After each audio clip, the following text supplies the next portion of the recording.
à direction longitudinale destiné à transmettre des aliments du pharynx à l'estomac. Il présente trois portions, cervicale, thoracique et abdominale. Origine de l'œsophage.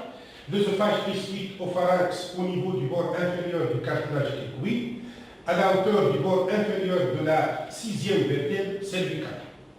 Il est situé environ à 15 cm de la partie moyenne des arcades dentaires. Trajet, direction de l'œsophage.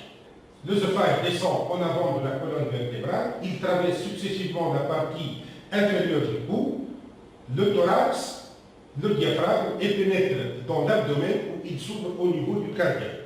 La direction longitudinale de l'œsophage est un peu oblique en bas et à gauche.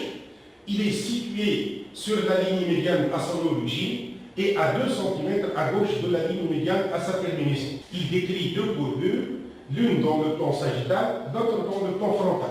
Dans le plan sagittal, l'œsophage décrit une courbure concave en avant, moins accusée cependant que celle de la colonne vertébrale, car l'œsophage est appliqué en haut sur la colonne vertébrale jusqu'à la quatrième vertèbre thoracique, où il s'en éloigne graduellement jusqu'à sa terminaison. Dans le plan frontal, l'œsophage est sinueux. Il est d'abord oblique en bas et à gauche depuis sa terminaison jusqu'à la quatrième vertèbre thoracique. Là, il s'infléchit à droite pour faire place à la haute. Puis, à partir de la septième vertèbre thoracique, l'œsophage devenu médian se porte de nouveau à gauche et conserve cette direction jusqu'à sa terminaison. Il en résulte de ces diverses inflexions que l'œsophage présente deux courbures latérales, l'une supérieure à concavité droite, l'autre inférieure à concavité gauche. Terminaison, l'œsophage s'ouvre au niveau de l'estomac par un orifice ovalaire à grand axe oblique en bas et à droite, le cardiaque.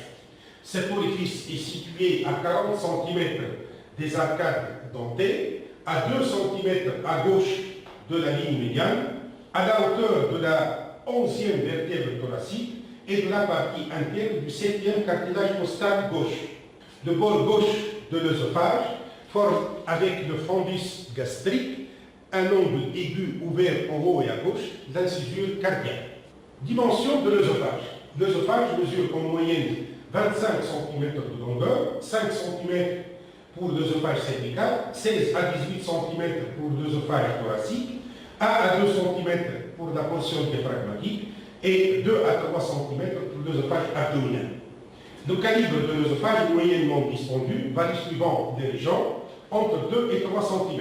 Il présente 4 rétrécissements séparés par 3 dilatations physiformes. Le premier rétrécissement est le rétrécissement cricoïdien. Il répond à l'orifice supérieur de l'œsophage. Il est situé à la hauteur de la 6e vertèbre cervicale. En endoscopie, il est situé à 15 cm des arcades dentaires. Le rétrécissement aortique est déterminé par l'arc aortique. Il est situé à la hauteur de la 4e vertèbre thoracique. En endoscopie, il est situé à 22 cm des arcades dentaires. Le rétrécissement bronchique est déterminé par la branche principale gauche. Il est situé à la hauteur de la 5e vertèbre thoracique. En endoscopie, il est situé à 25 cm des arcades dentaires. Le rétrécissement diaphragmatique répond à l'hiatus œsophagien. Il est situé à la hauteur de la 10e vertèbre thoracique. En endoscopie, il est situé à 35 cm des arcades dentaires. Parmi les zones dilatées, la plus importante est située immédiatement au-dessus du diaphragme, c'est l'ampoule épiphérénique. Configuration externe de l'œsophage. L'œsophage a l'aspect d'un ruban musculaire et régulièrement aplati d'avant en arrière depuis son origine jusqu'à la bifurcation trachéale. Il tend à devenir cylindrique dans le reste de son étendue, sauf à son extrémité inférieure où il prend une forme conique à base inférieure. Sphincter physiologique de l'œsophage. Le sphincter physiologique de l'œsophage est formé de 5 composantes.